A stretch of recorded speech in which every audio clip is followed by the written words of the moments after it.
नमस्कार दोस्तों। आज फिर मैं आपके लिए ज्ञान से भरी एक कहानी लेकर आया हूं। ये कहानी है गौतम बुद्ध और एक दुखी भिखारी के बीच। एक बार महात्मा बुद्ध एक गांव में अपने शिष्यों सहित घने पेड़ीएच की छांव के नीचे बैठ थे। आसपास के गांवों से बहुत से लोग अपनी मानसिक समस्याएं लेकर महात्मा बुद्ध के पास आ रहे थे। महात्मा बुद्ध उन सब की मानसिक परेशानियों का समाधान देते। सब लोग खुशी खुशी अपनी समस्याओं का समाधान पाकर वहां से लौट रहे थे। वहीं से कुछ दूर बैठा लोगों पास जाते देख एक दुखी भिखारी अपने भाग्य को कोसता हुआ यही सोचने लगा कि अभी कुछ देर पहले तो ये लोग दुखी मन से मुंह लटकाए उन महात्मा के पास गए थे, और अब इतना खुश होकर कैसे वापस लौट रहे हैं। आखिर माजरा क्या है? जरा मैं भी जाकर देखूं कि वो महात्मा ऐसा कौन सा खजाना बांट रहा है। जब वो दुख भिखारी कुछ नजदीक गया तो उसने देखा कि ये महात्मा तो लोगों को प्रवचन देकर लोगों के दुख का निवारण कर रहे हैं। यह देखकर भिखारी के मन में भी तीव्र इच्छा हुई कि क्यों न मैं भी इन महात्मा को अपना दुख बताऊं।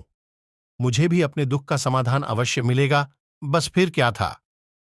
समाधान पाने की लालसा लिए भिखारी महात्मा बुद्ध के सामने पहुंचा और हाथ जोड़ ढाकर प्रणाम करते हुए बोला, हे महात्मा बुद्ध, मैं भी लोगों की मदद करना चाहता हूं।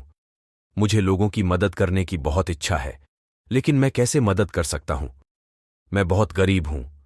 मेरे पास न तो पैसे हैं और न ही कोई ऐसी चीज जिससे मैं किसी की मदद कर सकूं। मैं कोशिश करने पर भी किसी की मदद नहीं कर सकता। मुझे भगवान ने गरीब क्यों बनाया? हे महात्मा, मुझ पर कुछ कृपा करो। इतना बोलते हुए भिखारी रोने लगा। महात्मा बुद्ध बोले, आप बहुत अज्ञानी हैं, क्योंकि आप अभी तक इस भ्रम में जी रहे हो कि तुम्हारे पास कुछ नहीं, जबकि दूसरों को कुछ देने के लिए तुम्हारे पास बहुत कुछ है। तुम बिना धन और वस्तु के भी दूसरों की मदद कर सकते हो। तुम्हारे पास जुबान है, जिससे तक तुम मीठे शब्द बोलकर किसी के दुखी चेहरे पर मुस्कान ला सकते हो। इन्हीं शब्दों की ताकत से तुम किसी के भी टूटते हौसलों को फिर से मजबूत कर सकते हो। इन शब्दों की शक्ति से आप किसी के भी मन में सकारात्मक विचारधारा के बीज बो सकते हैं और उसे गलत रास्ते पर जाने से रोक सकते हैं। तुम्हारे दो हाथों से किसी भी कमजोर या लाचार व्यक्ति की सहायता कर सकते हो।